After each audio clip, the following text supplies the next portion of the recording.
हम मीनू झा प्रणाम करै छी समस्त मिथिलावासीके। एकटा बेटीके विवाहक गीत लऽ कऽ उपस्थित छी, संगमे ललिता झा सेहो छथि। धन्यवाद।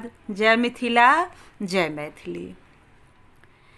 कमलक फूल सन हमर धिया छथि यौ बच्चाके बाबू।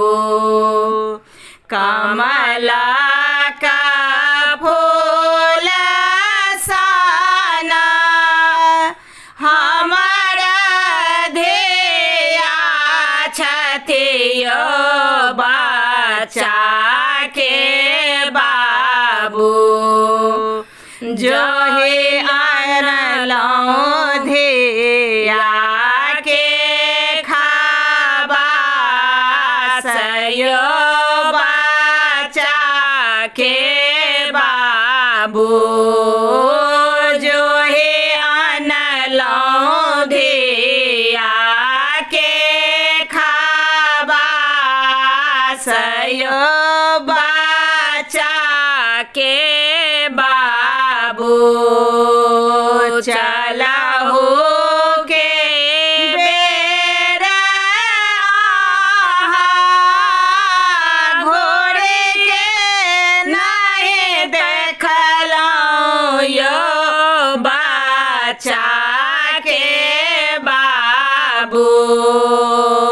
चलहु के बेर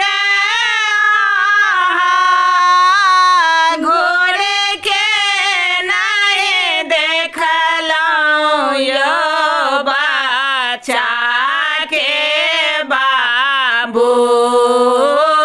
धिया आगू दिया के नहीं काज यौ बच्चाके बाबू। धिया आगू दिया के नहीं काज यौ बच्चाके बाबू।